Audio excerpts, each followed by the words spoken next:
Hi everyone, it's Ed here from Shades of Vengeance, and I'm just going to show you very quickly what a combat scenario might look like for a couple of fighters in Era Balam. So I'm going to start with Faith, who I made in the previous video, and I've got Joe, who I also mentioned right at the end of the previous video. Once again, just a reminder that the Fate and the Savage Worlds versions of this will work slightly differently. We'll do our best to maintain the feel of the rules for those systems, but also it's important, of course, that we embrace what those systems deem important themselves. So we've got some awesome experts who are going to give us a hand with making sure that we do actually achieve that goal. This, however, is a video about the Era D10 rules. So please sit back and enjoy. So I'm going to start with an initiative roll. Each of them will roll initiative. That's 1d10, and you add that number onto the initiative number that you have here. So I hope the camera is not too blurry in this video.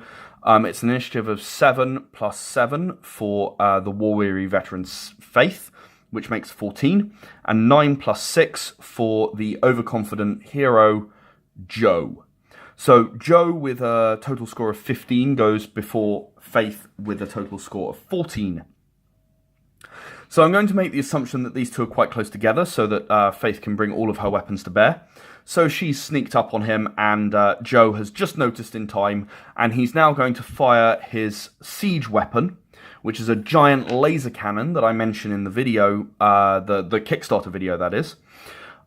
He's going to fire his siege cannon at Faith.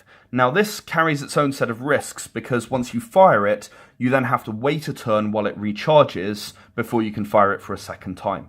So he's hoping that he'll be able to wipe her out in one shot. Let's see if he manages. So in order to fire his siege cannon, he's going to use his wits plus his siege weapon, which is a total of 6.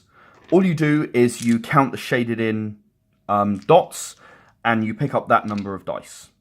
Now at this range, I'm going to say the siege cannon is not super well tuned for this range, so I'm going to say that his hit threshold is an 8.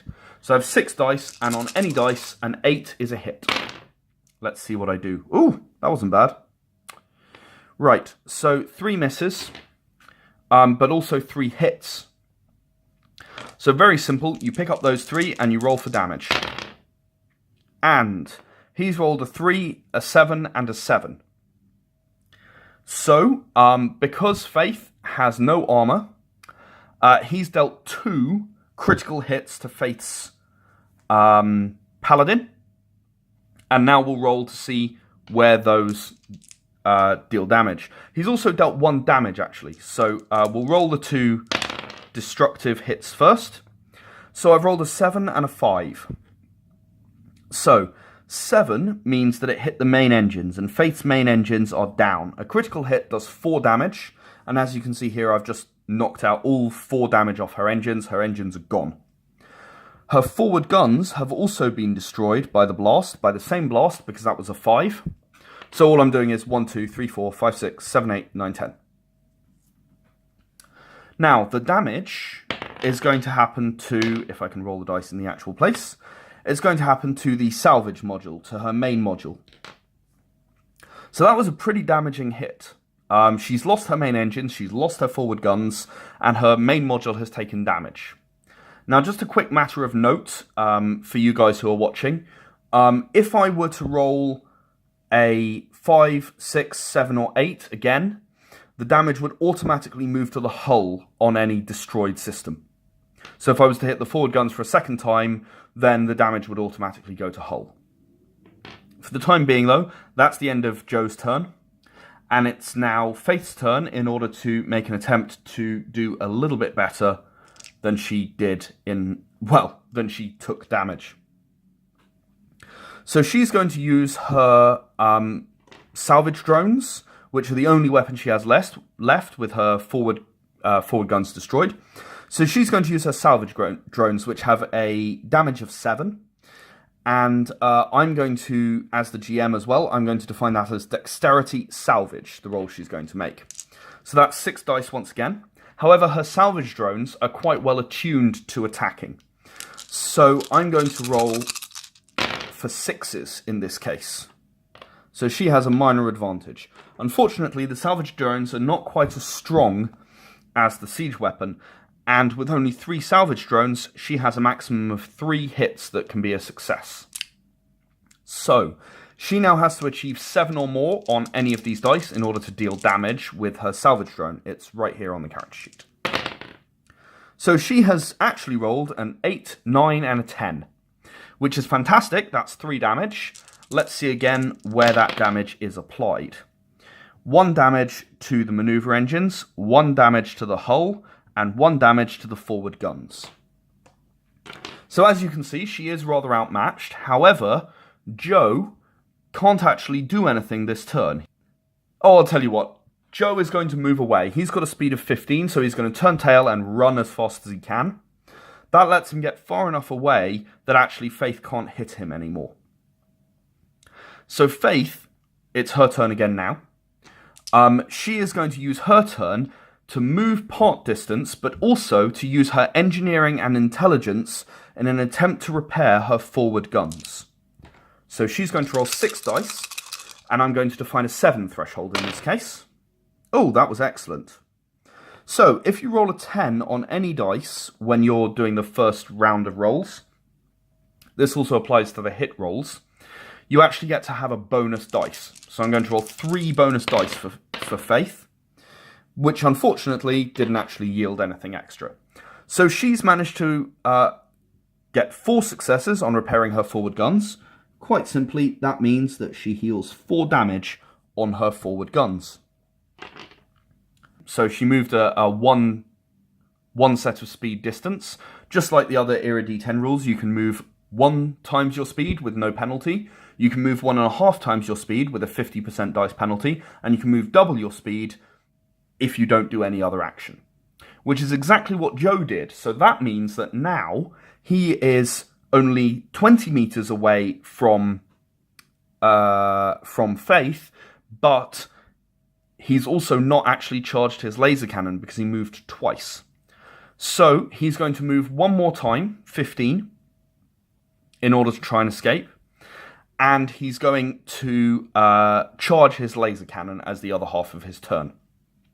So the reason that his speed is 15, he actually has the advanced engine block, which lets you have a dual mount of engines. He actually has a better paladin than Faith does here.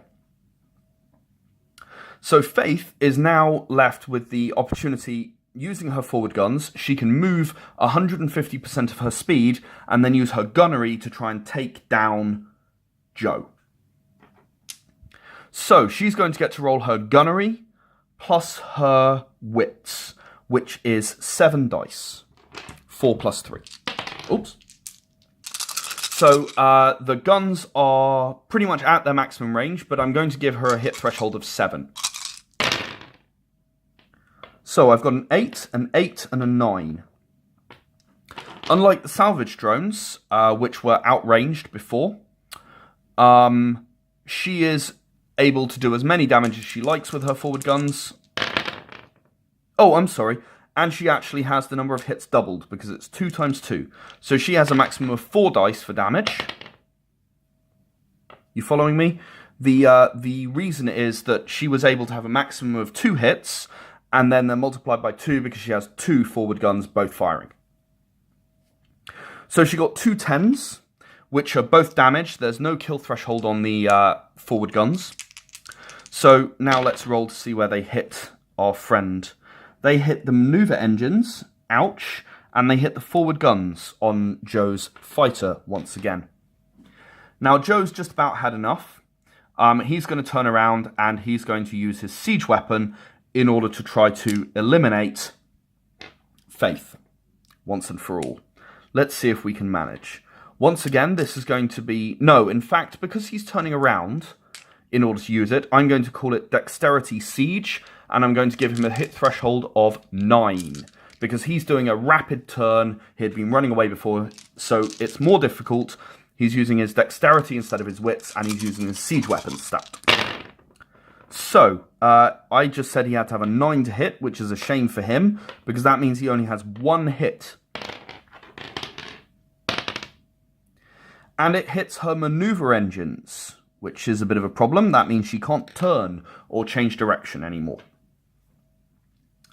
So, as you can see, it's possible to both damage and destroy ships. 2 hits on the hull from the siege cannon would do so very quickly.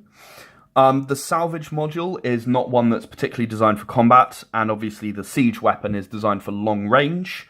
There are many other options, such as multiple mounted, like the forward guns, multiple weapons on the front that can just pummel the enemy, and they get a significant bonus. So, I hope that's given you a quick insight into how the combat in Era Balam works, and please let me know if you have any questions in the comments. Thanks very much for watching, and I hope that you enjoyed playing Era Balam.